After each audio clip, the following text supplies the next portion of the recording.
You ask Tiger to solve. This deals with linear equations with one unknown. The final result is s equals 3 over 2. Let's solve it step by step. Swap sides. Isolate the s.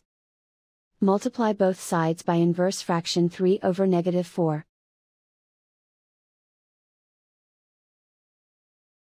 Move the negative sign from the denominator to the numerator. Group like terms. Multiply the coefficients. Simplify the arithmetic.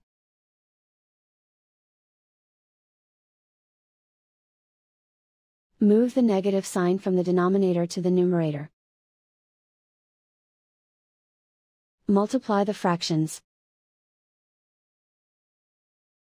Simplify the arithmetic. And so the final result is s equals 3 over 2.